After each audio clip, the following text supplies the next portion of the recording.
नमस्कार दोस्तों। आज हमने एक गूगल शीट बनाई है। इस गूगल शीट में हमने ये लगभग 50 प्लस स्टॉक हैं।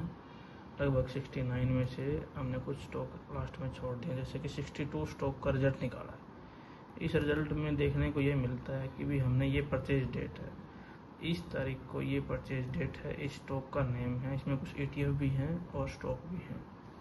और ये percentage of profit and loss है। प्रॉफिट लॉस का हमने सिस्टम ये रखा है कि भाई 6% प्रॉफिट अगर पहले आ जाता है तो हम प्रॉफिट बुक कर लेते हैं, या फिर लॉस में हम 10% तक का वेट करते हैं। भाई जब तक 10% लॉस में ना हो तब तक हम उससे बाहर नहीं निकलते। तो हमने गूगल शीट बनाई है, यहाँ कुछ फॉर्मूले लगाए हैं। ये डेट का फॉर्मूला है, ये यहाँ NSE का इसका स्टॉक का नाम लिखना है। जैसे मैं आपको कोई भी एक स्टॉक निकाल के दिखाता हूँ। जैसे ये है गोल्ड ETF, इसको हम यहाँ से नेम कॉपी करेंगे और यहाँ पे इसको पेस्ट करेंगे। ये इसका नाम पेस्ट कर दिया। इसकी बाइंग डेट है 1 अप्रैल 2025, तो इसको हम करेंगे 1 अप्रैल 2025। ये देखेंगे आप यहाँ 1 अप्रैल 2025 का यहाँ 91.22 का रेट है, तो हम 91.22 पे ही बाइंग मानते, क्लोजिंग रेट है। थोड़ा बहुत ऊपर नीचे हो सकता है, तो हम इसके बाद में ये फॉर्मूला लगा रखा है कि अगले दिन ये कितना घटा या बढ़ा, तो उसके हिसाब से ये अपने आप बताता रहता है कि जिस दिन बाय करा उसके बाद में ये पर डे का क्लोजिंग प्राइस के हिसाब से लॉस प्रॉफिट निकालता है। तो हम ये ट्रैक करते चलते हैं कि जब तक 6% प्रॉफिट ना आए और तब तक इसमें रहेंगे, या फिर 10% लॉस ना हो तब तक हम इसमें रहेंगे। तो ये लगभग 6% प्रॉफिट यहाँ आ गया, 6.72। ठीक है, तो हमने इसके अंदर यहाँ पे नोट कर लिया 6%, मतलब मैंने राउंड फिगर में ले लिया 6। इसी तरीके से ये है, आप कोई भी स्टॉक का ऐसे निकाल सकते हैं। हमने ये पूरा ये लिया कि तब तक इसमें होल्ड करेंगे तब तक ये प्रॉफिट ना आए। जैसे हमने ये और चेक कर लेते हैं, KSCL 4 अप्रैल को बाइंग हुई थी, तो हम इसका नाम कॉपी करेंगे और इसमें जाके पेस्ट कर देंगे। KSCL आ गया और KSCL है 4 अप्रैल को, 4 और 4 ये जो डेट है ये मंथ है। ये हमने फॉर्मूला दिया हुआ है यहाँ पे, उस फॉर्मूले से अपने आप ये ले रहा है। जैसे आप ये देखेंगे ना, तो इसमें पहले मंथ आ रहा है, फिर डेट आ रही है और फिर ईयर आ रहा है। तो आप देखेंगे 7 तारीख है, फिर 8 तारीख है, 9 तारीख है, ऐसे। तो 4 को क्लोजिंग का रेट था 1460.55, हमने यहाँ हमारी बाइंग मानते हैं। अगले दिन हम देखेंगे कि 7.62% माइनस में हो गया स्टॉक। अगले दिन 9.92 है, लेकिन हमारा लॉस का टारगेट कितना है, स्टॉप लॉस है 10% पे। हम मानते हैं कि 10% नहीं गया, हम नहीं निकले। फिर हम देखते हैं कि यहाँ 7% का प्रॉफिट आ गया, 7.41, इसलिए हमने इसमें 7% यहाँ लिख लिया। इसी तरीके से अगर आपने DCM देखना है 3 अप्रैल का, तो हम इसमें जाके लिख देते हैं DCM, और ये 3 अप्रैल की बाइंग है। इसी तरीके से देखेंगे 7%, 6%, 5% करते करते हम आएंगे, फिर घट गया, बढ़ गया, और इसमें नीचे चलते रहेंगे। जैसे यहाँ पे जाके 7.95% प्रॉफिट में आ गया 19 मई को। ठीक है, तो हमने यहाँ पे इसका 7% ही लिखा है। ये DCM 7% लिखा है। 3 अप्रैल को हमारी बाइंग थी। आपने देखा होगा DCM एक बार बाद में भी आया है, ये आया है 16 अप्रैल को। तो 16 अप्रैल को भी DCM ने दोबारा बाइंग दी। तो हम इसका रिजल्ट देखें, अगर 16 अप्रैल के बाद अगर हम देखते हैं तो इसमें -7% तक गया है, 8% तक गया है, और फिर प्लस में 5.91 आया, 6 नहीं आया। तो हम इसमें देखते हैं,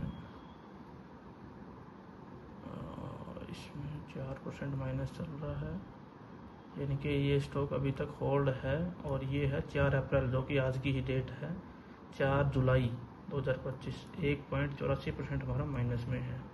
हमने अगली बार इसमें 1% माइनस ही लिख दिया है, जो कि हमें एक्चुअल में तो 0 लिखना चाहिए कि हमारा स्टॉक अभी तक मतलब सेल नहीं हुआ, ना तो प्रॉफिट आया है ना ही लॉस आया है। तो इसको हम 0 भी लिख सकते हैं, लेकिन मैं तो ये मान के चलता हूँ कि आज के दिन हमने सब कुछ सेल आउट कर दिया तो हमें कितना प्रॉफिट हो, तो इसलिए हमने यहाँ -1 लिखा था। इसको वैसे 0 भी लिख सकते हैं। तो इसी तरीके से जैसे ये है EIFFL 22 अप्रैल को, स्टॉक का नाम कॉपी कर लेते हैं और 22 अप्रैल डेट है, तो यहाँ जाके इसको पेस्ट करेंगे और ये 22 अप्रैल की डेट है। इसके बाद इसका ये रिजल्ट आ गया, ये देखेंगे आप तीसरे दिन ही 14% का प्रॉफिट आ गया। तीसरे दिन में ही 14% का प्रॉफिट, जो कि हमने 14 नोट कर लिया। इस तरीके से हमने सबका रिजल्ट निकाला। जैसे -11% वाला ये देख लेते हैं, सॉफ्टेक है 26 मई को आया था। कुछ स्टॉक माइनस में भी हैं, ऐसी बात नहीं है कि सारी प्लस में हो। तो 26 मई, अब हम यहाँ जाएंगे और स्टॉक का नाम, और ये 26 और ये मई है क्योंकि वो मई में आया था।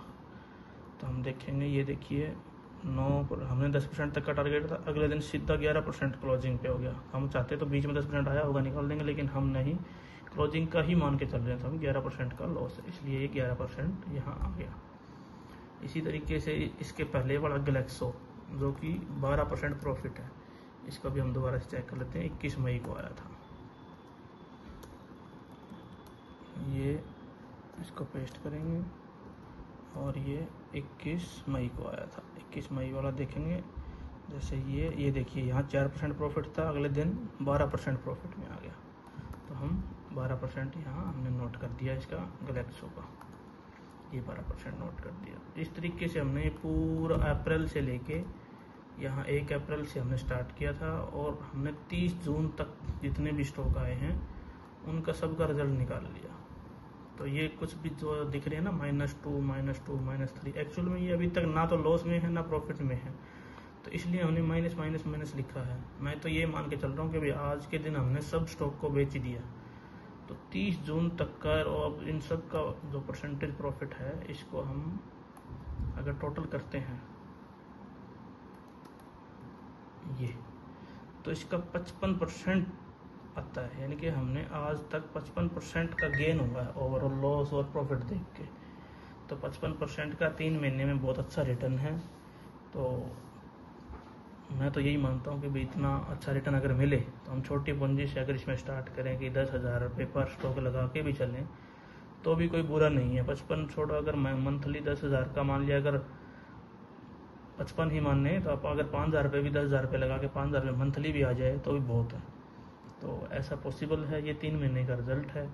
और अभी तो बीच में जैसे आपने देखा होगा कि स्टॉक मार्केट में ना न्यूज़ का बहुत ज़्यादा इफेक्ट रहता है। तो बीच में जैसे हमारा भारत पाकिस्तान हुआ या फिर जैसे इसका ईरान का भी जैसे युद्ध हुआ, तो इस चक्कर में मार्केट बहुत ज़्यादा गिर जाती है। तब जाके कुछ स्टॉक हैं माइनस में आ जाते हैं, उनका इफेक्ट ये बहुत ज़्यादा माइनस में आ गया। वरना ये अगर ये चीज़ ना होती, प्रॉपर नॉर्मल अगर मार्केट रहे तो इसका रिजल्ट बहुत अच्छा आता है। तो इस तरह की मैं आगे एनालिसिस करता रहता हूँ और आज मैंने सोचा कि ये क्यों ना दिखा दिया जाए।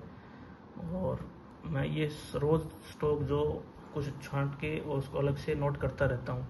आगे मैं सोचता हूँ कि ऐसे कोई यूट्यूब पे वगैरह पे मैं डालूँगा कि आज कौन सा स्टॉक हमने नोट किया है जो इसमें आना चाहिए। हमारा क्राइटेरिया है, जो उस क्राइटेरिया में फिट बैठता है हमने कुछ इंडिकेटर लगा रखे हैं। उस इंडिकेटर में जो आता है वो हम नोट कर लेते हैं, उसको बाय कर लेते हैं। टारगेट 6% का है, स्टॉप लॉस का हम 10% तक वेट करते हैं। वैसे तो ये लॉजिक ठीक नहीं रहता। बहुत लोग कहते हैं कि 1 to 1 होना चाहिए, प्रॉफिट का टारगेट बड़ा होना चाहिए, लॉस का कम होना चाहिए। मेरे केस में उल्टा है कि हम प्रॉफिट जल्दी बुक कर लेते हैं, 6% आ गया तो बुक कर लेते हैं। अगर लॉस है तो 10% तक वेट करते हैं। कई बार क्या होता है, कुछ स्टॉक नीचे जाके 9% तक जाके वापसी आ जाते हैं ऊपर, तो इसलिए हमने ये 10% तक का रखा है। लेकिन फिर भी हमारा पॉजिटिव रिजल्ट है। और ऐसी सिचुएशन में मेरे ख्याल में इससे अच्छी स्ट्रेटजी नहीं होगी कि ऐसे स्टॉक को प्रॉफिट दे। इसमें ETF वगैरह भी हैं और भी हैं, तो छोटी पूंजी लगा के स्टार्ट किया जा सकता है। ये सिर्फ एक मतलब एजुकेशन पर्पज़ से है, सिर्फ एनालिसिस है पर्सनल, किसी का कोई गाइड नहीं है कि आप इसको देख के बाय करें, या फिर मैं किसी को बाय करने के लिए नहीं बोल रहा। और किसी की बातों में आगे बाय करना भी नहीं चाहिए, किसी का स्टॉक आपको लॉस भी हो सकता है। तो ये सिर्फ एक मेरा खुद का एनालिसिस था, खुद की एक एजुकेशन पर्पज़ से मैं आपको दिखाना चाहता था। तो आगे हम इस तरह की एनालिसिस वीडियो लाएंगे, देखेंगे कौन से स्टॉक हैं और कितने कितने ऊपर नीचे जाते हैं, क्या उनमें प्रॉफिट होता भी है कि नहीं होता, अगर इस तरीके से काम किया जाए तो अगर आपको वीडियो पसंद आई हो तो कृपया लाइक करें। Thank you.